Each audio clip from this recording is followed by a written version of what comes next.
Hello, kamusta? All is well? Pwede ba natin palakpakan si Jesus for that? Amen, amen. Ay, it's been a while and ang dami nangyari, no? Ang daming nangyari sa Pinas. Di ba? Di ba? Mga kakaibang event. So, of course, syempre, in this earth, may mga political system, merong religious system, pero tayo, nakakonect tayo sa kingdom system, di ba? Doon tayo sa ni Lord eh. So, doon tayong concentration natin ngayon. Alam nyo, sa buhay ng tao, may mga relationship goals. Kunyari, sa mga singles, minsan gusto nila magkaroon ng boyfriend, di ba? Magkaroon ng partner sa buhay. Meron din yung mga mag-boyfriend, mag-girlfriend, minsan naman gusto nila ma-elevate, siguro.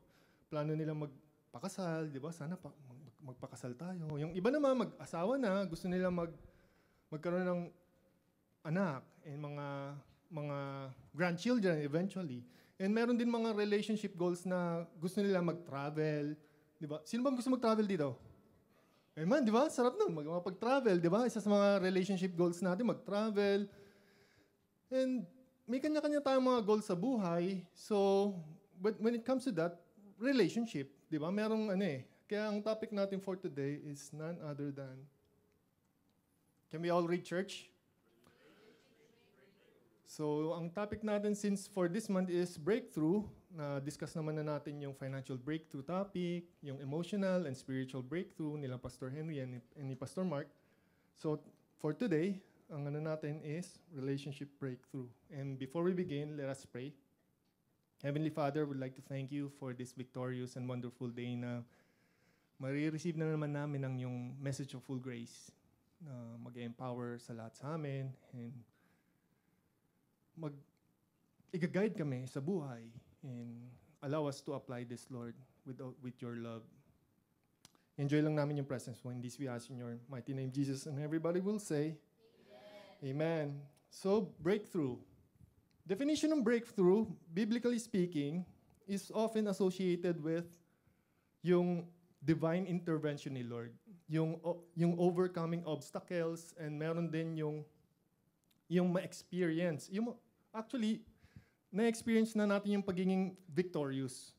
And also, ma-experience din natin yung God's power, yung manifestation niya sa buhay natin. Yun yung usual na makikita nyo na definition ng breakthrough sa Bible. And of course, when it comes to relationship breakthrough, magandang example din, of course, yung pag nag-elevate tayo, nagpakasal, di ba? Breakthrough yan. Then also, another relationship breakthrough lalo na yung reconciliation with the Lord. Kasi minsan, yung mga tao, yung relationship nila distant, minsan nagkakaroon ng renewal. It's also a good example of relationship breakthrough. So, magda-dive in tayo ngayon sa relationship breakthrough, more on concentrating with the relationship with the Lord. Sa Bible, pinortray niya multiple types of relationship between God and man.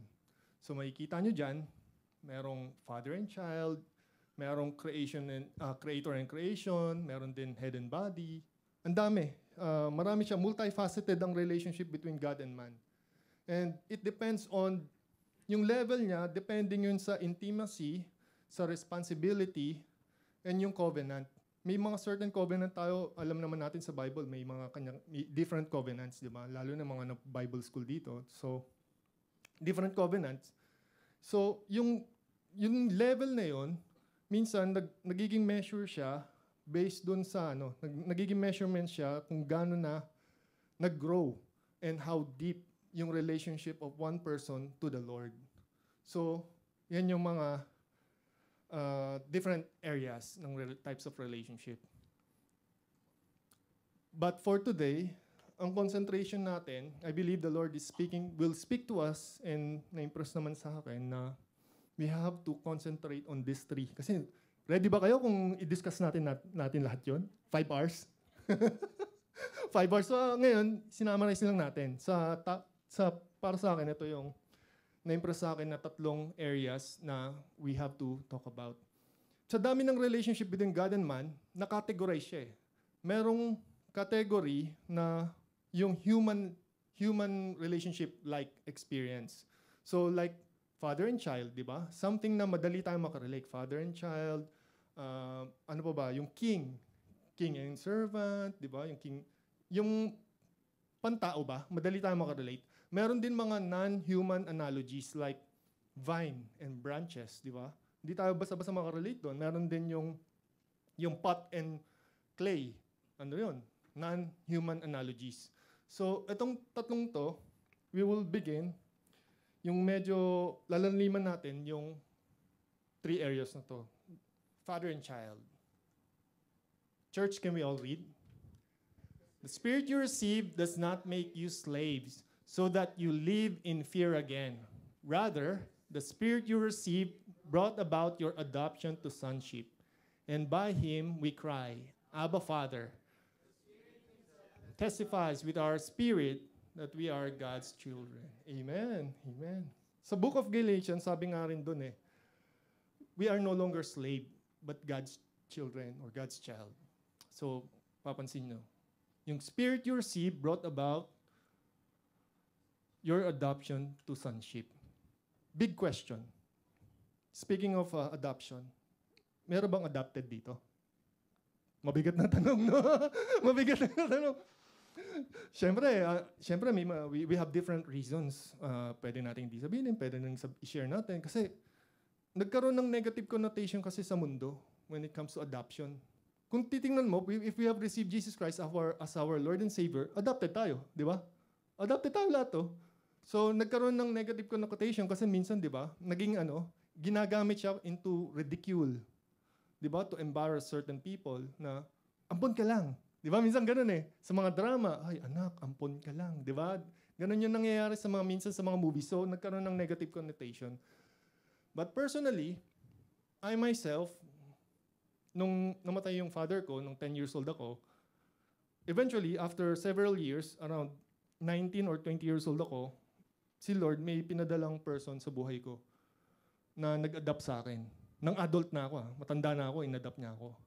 So doon, na-experience ko yung provision ng having a foster father.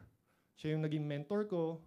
Siya yung, marami. Kasi, for my mother, syempre, alam natin, naging single mom yung mother ko, hindi niya totally ma-perform yung pagiging father. Kasi mother siya Even though, kahit anong itry niya, di ba, hindi siya father. Mother pa rin siya, but na-appreciate ko naman lahat nung mga ginawa niya for our life. So, yung father ko naman, yung foster father ko, siya yung tumulong sa akin para makagraduate. Kasi in the last 2 years of my college, walang-wala na talaga. Plano ko na mag-work nun para to sustain. Pero si Lord, pinadala talaga yung foster dad ko. And by divine appointment din talaga. So, eto pa, speaking of father, alam niyo ba, nung nagkaroon ng father figure, syempre, binigyan niya ako ng extension ng credit card. Grabe, nag-ano ako. Yung dad ko na yun, Filipino-American siya na based sa US. And ang mission niya is to help people. Ang dami. Marami akong kapatid, to be honest. May mga tinutulungan siyang hindi pa niya namimit. Ganun siya, parang philanthropy. Yun yung niya, parang philanthropist siya. But yun nga lang, meron siyang certain criteria in helping. Talagang parang divine appointment, then i-assess niya in his way kung talagang kailangan tulungan yung tao. So, sobrang blessed ako na tinulungan niya rin ako. Hindi sila magkaano ng mother ko, wala silang relationship. Talagang dumating lang siya and yun, i-adopt kita. Ganun, sobrang meron pala taong ganun. Pag-iisipin mo, para siyang movie na, nangyayari ba yan? Nangyayari pala. Nangyayari sa akin So yun. So yung credit card, binigyan ako, extension. Alam mo ginawa ko? Sinaping ko nanay ko tsaka ako. Doon pa lang, baksak. Siyempre, nagulat siguro yung dad ko. Kasi siyempre, pa ako walang proper knowledge about stewardship. Binigyan ako ng blessing, di ba? Then, inispend ko kagad. Alam mo mga binili ko? Guess. Nanay ko rin, binili ko. Pinunta ko siya sa Trinoma. Bili tayo, ma. Ayun, after a week, boom, nakalak na. Pinangano na lang niya sa tuition, tsaka baon. Doon kasi hindi talaga, walang proper stewardship. So eventually, tinuruan ako ng dad ko, ganyan, dapat hindi ganon, di ba? Pero pag iisipin mo church, iba kasi iba yung ano natin attitude and behavior and yung how we live, perceive ourselves and others, if alam nating may tatay tayo. Amen? Especially with the Father, kasi di ba, New Covenant na tayo, hindi na tayo slave We're no longer slave. Tinatawag tayong children of God. Anak tayo ni Lord. So when I operate in this world, alam ko na anak ko ni Father. Tawag ko nga sa kanya, Father. And minsan friend, kasi minsan makikita nyo rin, di ba? Mga friends, multifaceted yung relationship natin with the Lord. So, how I conduct myself, how I behave, alam ko na meron akong Father on this earth, both earth and of course, in the heaven. So, yon. Continue ko na. Yon. Nag-open up lang. So, next is, yan, we are God's children. Yung spirit na na-receive natin brought about our adoption to sonship. So, pag na-born again ka genuinely, na-receive mo yun, yan o, the Spirit Himself testify with our spirit, di ba? Yung same spirit na nag-raise to Jesus Christ from the dead, di ba? Yun yung same spirit na meron na rin tayo. Kaya connected tayo and nagte-testify that we are God's children. So church, can we read all this?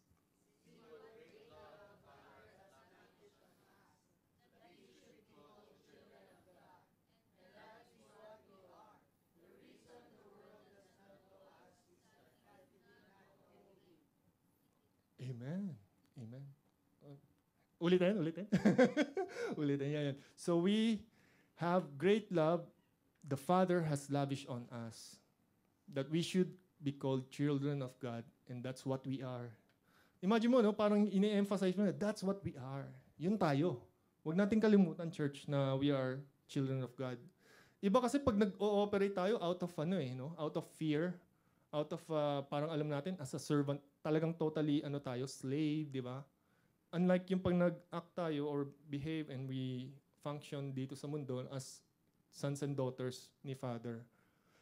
Totally, mag-serve pa rin tayo, di ba? But kung talagang may bunga, mag-serve talaga tayo kay Lord na we are serving Him out of His love, di ba? Because nagmamahal tayo because He loved us first. So ito, the great love the Father has lavished on us.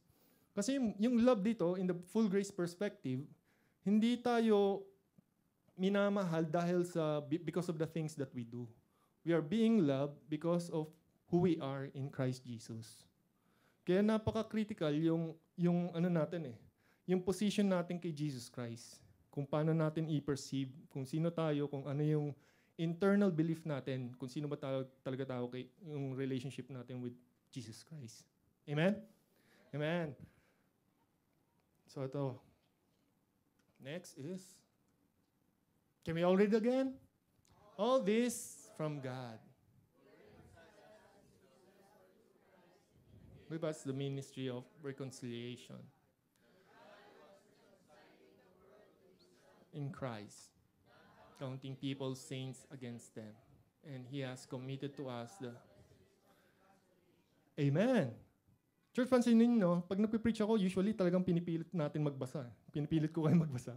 Iba kasi pag eyes lang ina-absorb natin. But also, pag yung natin, binibigkas natin. Di ba? Na-remember natin, na-absorb natin through our eyesight. At the same time, we are declaring it in our life. Kaya, dinedeclare natin Kung anong i-declare natin. Kung anong mangyayari dito sa mundo. Amen? So, yon. Notice, church, all this is from God. Diba? For it is by grace you have been saved, not by works. Church, lahat ng to is from God, who reconciled us to Himself through Christ and gave us the ministry of reconciliation. Church, pansin nyo, no? Si Lord din, di ba si Lord din namang nag-search yung kay Adam, where are you, Adam? Siya yung always nag-i-initiate ng reconciliation. Eto, siya na naman nag-reconciliation through Christ Jesus and gave us the ministry of reconciliation. Church, imagine your church, ha?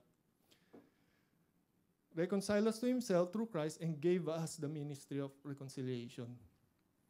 If we are truly a follower of Jesus Christ, meron tayong ministry of reconciliation. Imagine nyo, no, kung if I'm preaching here, but hindi nyo makikita sa akin na gustong makipag-reconcile to people, may something, di ba? May bali. So yung relationship ko with other people, medyo hindi siya aligned. Probably, maganda, tingin ko lang sa sarili ko, maganda yung relationship ko with the Lord, but I don't have the ministry of reconciliation with other people. Meron kailangan i-improve sa akin, which is, you have to pray for me, church. Amen? So, yun. Ganon.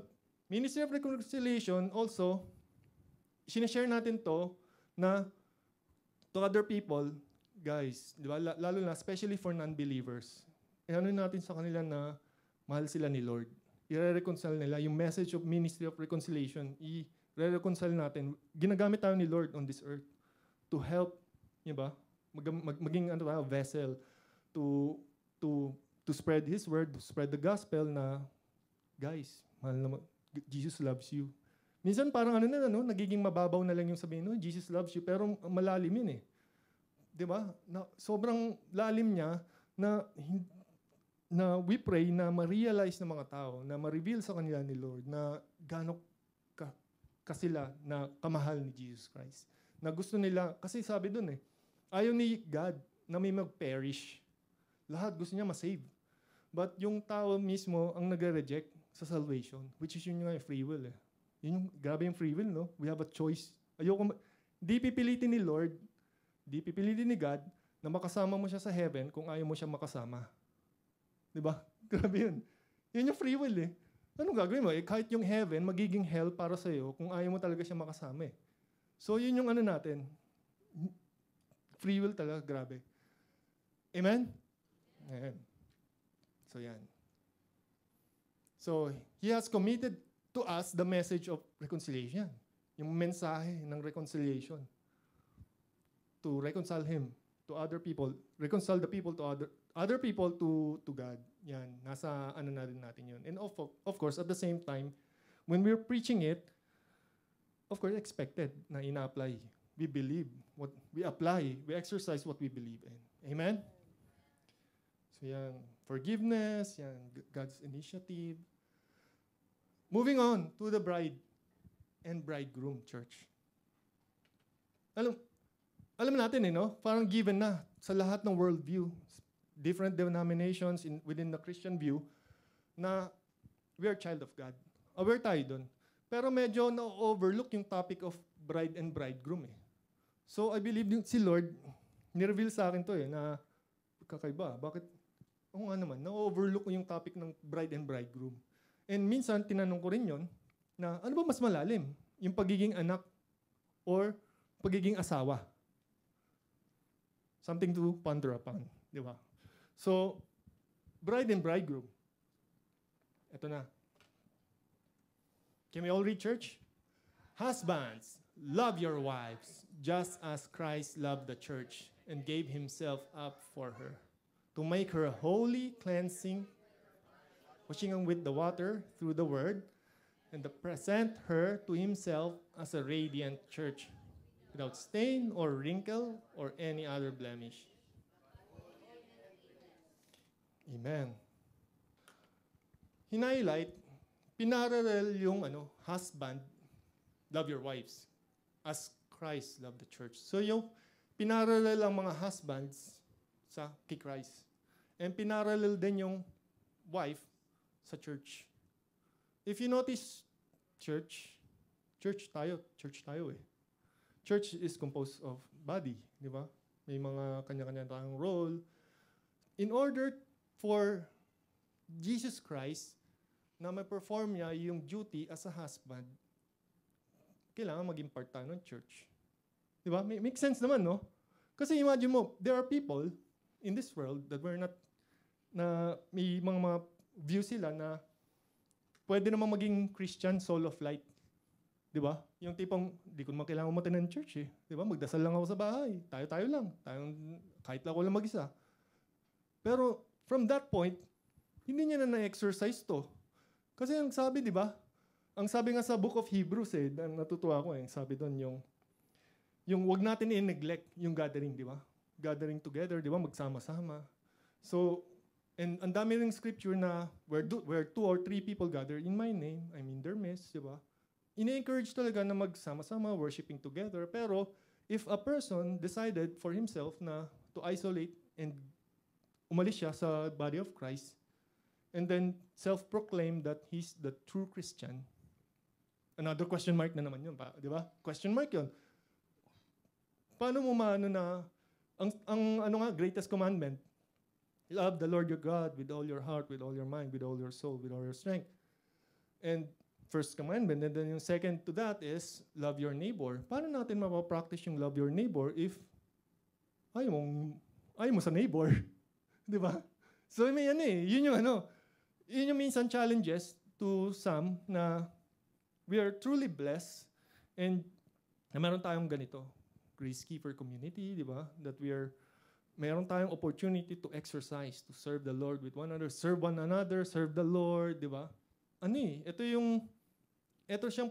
This is a platform for us to serve and to actually to apply yung mga teachings ni Lord Jesus by loving one another. Paano natin malalove one another by a distance lang?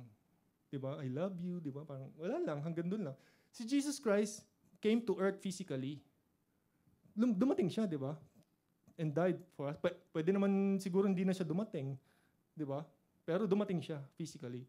So we are here also physically to express, to apply yung love na tinuturo ni Jesus Christ. I know sometimes in a Christian community, minsan may mga disagreement, which is normal. May mga disagreement, pero ang pinaka-important factor doon, ang nag-hold us together is si Jesus Himself. Diba? Through Him, all things hold together.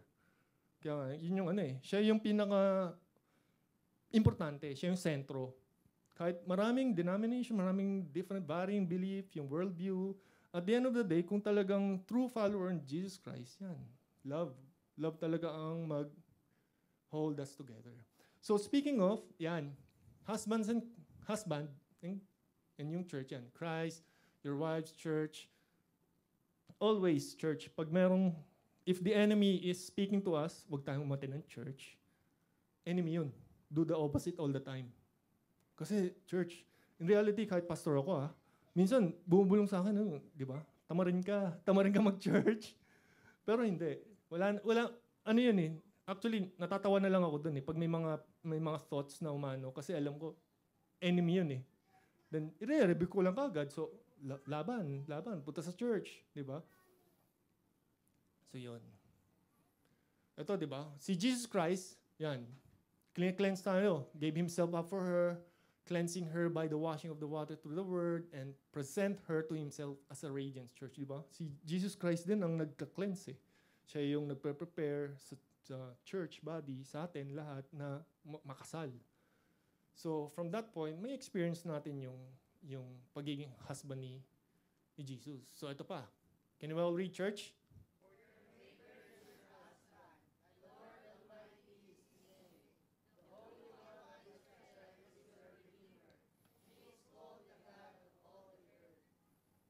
Amen. So, for your maker is your husband.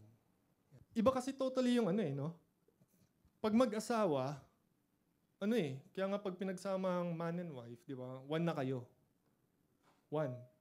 So, iba kasi may mga certain topics, mga subjects sa buhay, hindi natin na-share sa mga anak natin. May mga struggle kayo as man and wife together, di ba? Na kayo talaga nakakaalam, na kayo nakakaintindi, yung mga challenges na hinaharap nyo, yung mga breakthrough, na kayo lang talaga fully makaka-appreciate kasi one kayo And yung mga anak, minsan, hindi nila, lalo na bata pa, hindi nila ma-appreciate fully yung gravity ng mga pinagdaanan nyo, yung mga decisions nyo in life, unlike sa pagiging yung, di ba, mag-asawa. So kaya doon, minsan napaponder ko, yung pagiging, parang mas malalim, pagiging child ba? Yung pala, pag husband and wife ka, yung yung level of intimacy ng mag-asawa. Iba kasi yung father and child, di ba? Iba kasi mag-asawa talaga. So, usually, sa kings, sa mga, lalo na pag mga business people, or kung hari ka, kings and queens, ang full power ay nasa hari, di ba? Tsaka yung nasa, sila pa rin. Yung anak, wala pa. Heir sila. Given na yun, heir. Sila yung makakatanggap ng heir. Kaya heir, makuha rin natin yung inheritance eh. But at the same time, kung ina-apply natin asawa tayo, part tayo ng church, ng body, asawa tayo ni Jesus Christ, mas mabigat din yung decision making natin as one. Hindi lang as a child. As ano tayo, as asawa, mag-decide tayo, kasal tayo kay Jesus Christ, mas powerful and mas impactful yung mga actions natin in this world. Amen? Amen, yan. Nubom naman tayo sa vine and branches. Church, can we all read again? I am the true vine, and my Father is, and He cuts off every branch in me that bears no fruit. Every branch that does not bear fruit,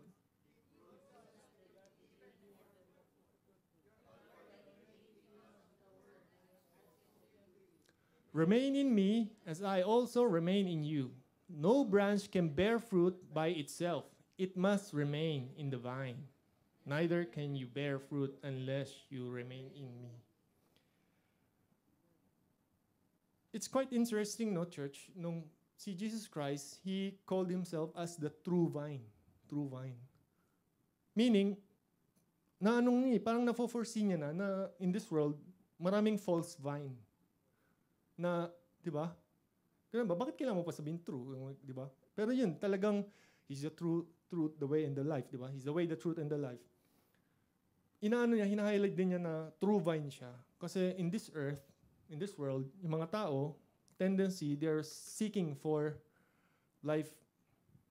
Naghahanap tayo ng mga buhay. Di ba? Na magpapa-uplift sa buhay natin, sense of purpose.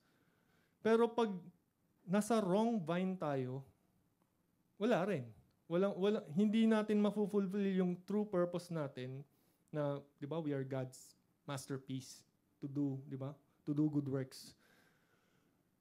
Pag nasa maling vine tayo, it's either futile or walang effect, or it will also lead us to destruction kung nasa maling vine tayo. And no branch can bear fruit by itself. It must remain in the vine. So, totally church, we really have to be connected to the one true vine. And alam niyo ba, prune? Alam niyo yung prune? Ano yung prune?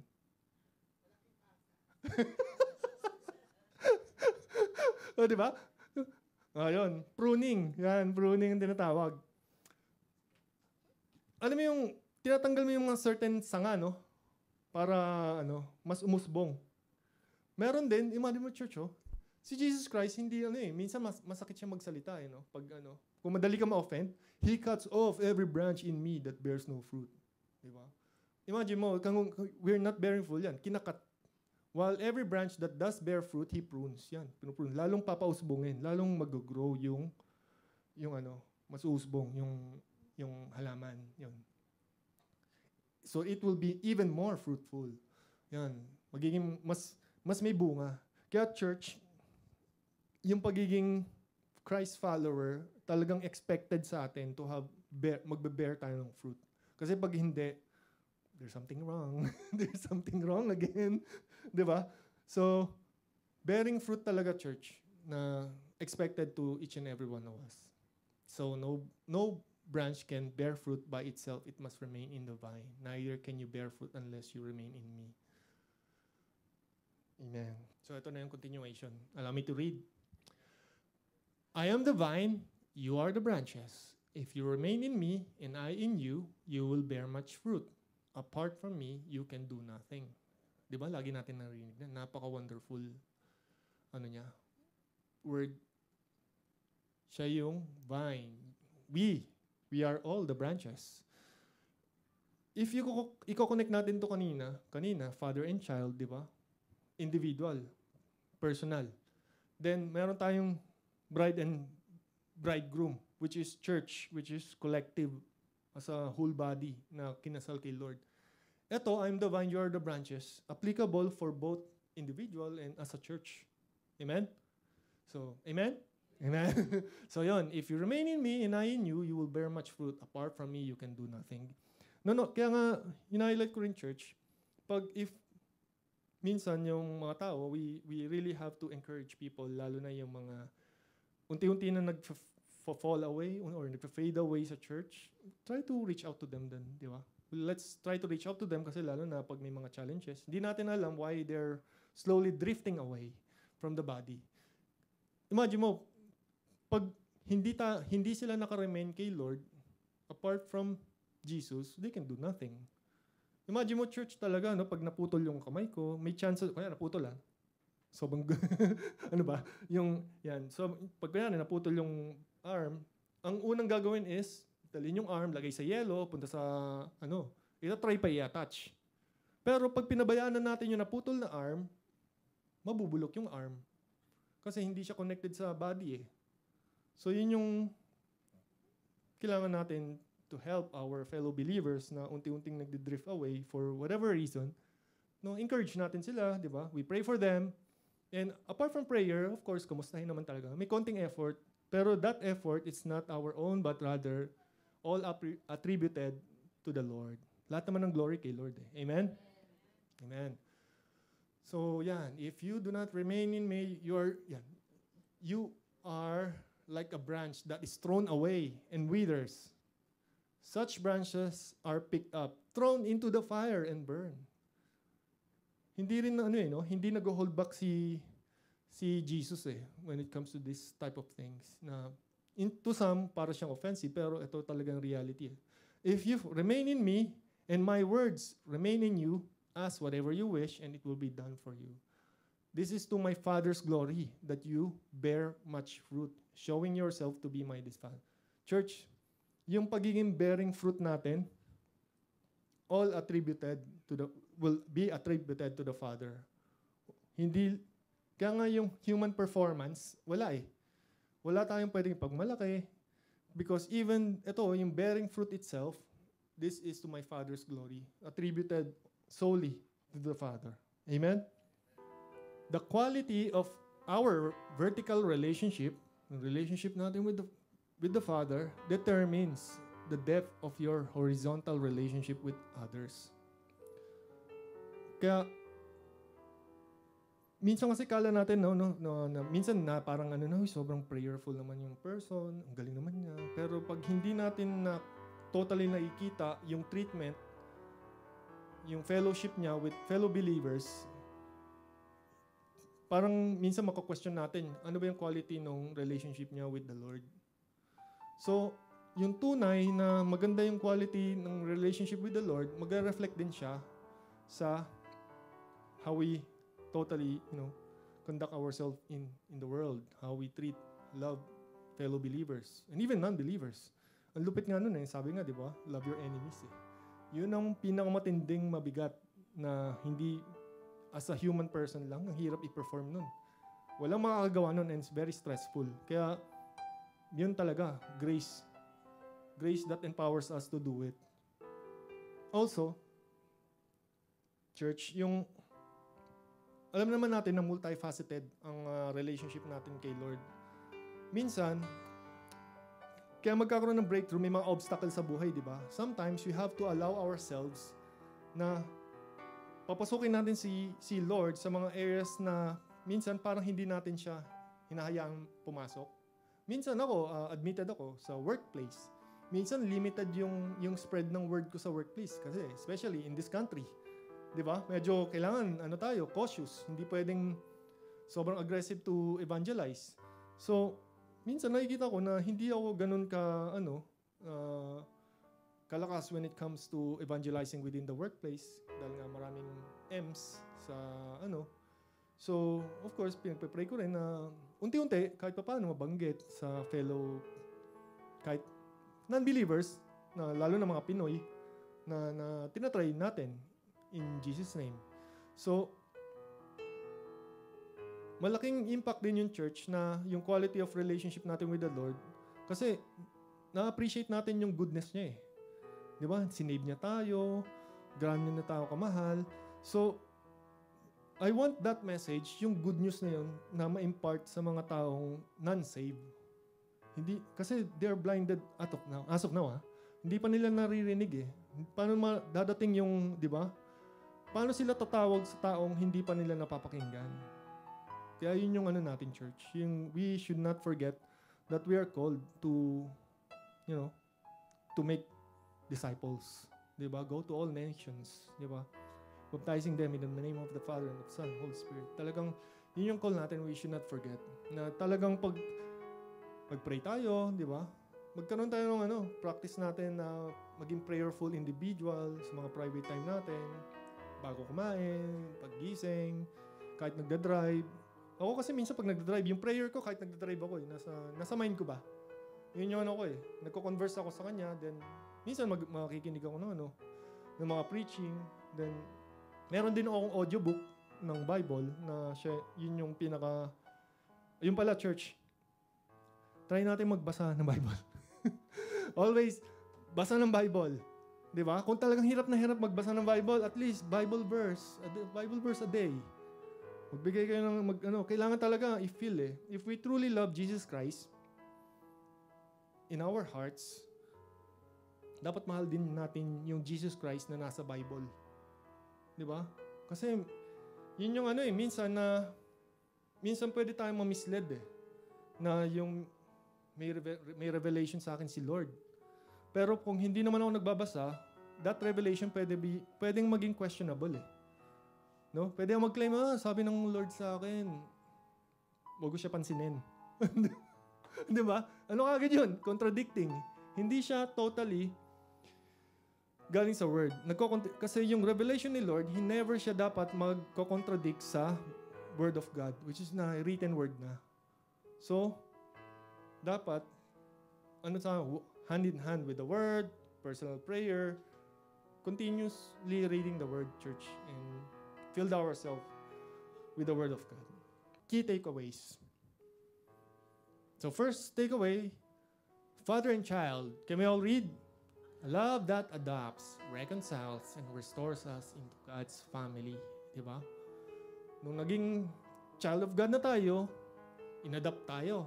And na-reconcile tayo lalo with the Lord. Diba? And restores us into God's family. Talagang pamilya. Yan. Next is bride and bridegroom. Can we all read, church? Love marked by unwavering sacrifice and unbreakable commitment, reflecting Christ's devotion to His church. Love marked by unwavering sacrifice and unbreakable. Yan. Pag mag-asawa kasi, church, talagang commitment, yung sacrifice, kasi pag nag-asawa ka, may mga freedom ka na i-surrender eh. Hindi ka na mag-behave as a single. Kasi talagang, sino kaya kakasal dyan? Pagsipa mabuti. Meron kayong i-give up talaga, church. Meron kayong i-give up pag magpakasal na. Pero at the same time, merong unity naman. Dalawa na kayo na mag-ooperate as one. And yan, mag-reflecting Christ's devotion to church. And third, vine and branches. Can we all read, church? Stains and powers. Amen. Diba? Vine and branches. Pag connected tayo, makukuha natin yung nourishment na kailangan natin eh. Masusustain tayo. It also empowers us to bear fruit, keeping us intimately connected to the source of life, which is life giver talaga si Lord eh. And anong mananotice nyo dyan? Ang primary factor, God is love. Diba? Love. Lahat yan, no? Pagiging father and child, bride and bridegroom, vine and branches. Nagano siya talaga, nag-stem from sa pagmamahal ni Lord. Kaya nga, everything in this world, yung mga, lalo na, all good gift, lahat ng magagandang bagay is coming from the heaven above, from God. All attributed kay Lord Jesus lang. So, yan, church. Na-bless ba? Man. Ayun. So, yan yung natin ngayon for these 3 points na try to take away na huwag natin kalimutan din na asawa din pala tayo ni Jesus Christ. And continue to attend and vine and branches Father and child, yun yung identity natin in Christ. Amen? Amen. So, ayun, church. Before we proceed again, gusto kong munang i-welcome si Pastor Zandra. Yan, Pastor Zandra and si Brother Steve. Di ba nating stretch out ang hands natin? Kina Pastor Zandra and Brother Steve. Heavenly Father, would like to thank you sa buhay ni Pastor Zandra and Brother Steve, Lord. Everything has a purpose talaga, and we're truly glad na nakasama namin sila dito sa Gracekeeper community. And we declare more blessing and yung provisions nyo sa mission nila on this earth. Na maraming magkakaroon ng matinding impact ito, Lord. Yung kung ano naman ang tawag nyo sa kanila, Lord. And we declare more blessings in their family as well, Lord. Yung good health. And equip them even more. And lahat ng mga ipoproclaim din nila, Lord, it will definitely, Lord, glorify you. So, we're here, Lord, as Gracekeeper community, as fellow believers, your follower, Lord, we're welcoming this family, Lord, in this body, and we'll all tulong kami para to expand your kingdom. In this we ask in your mighty name, Jesus, and everybody will say, Amen, Amen.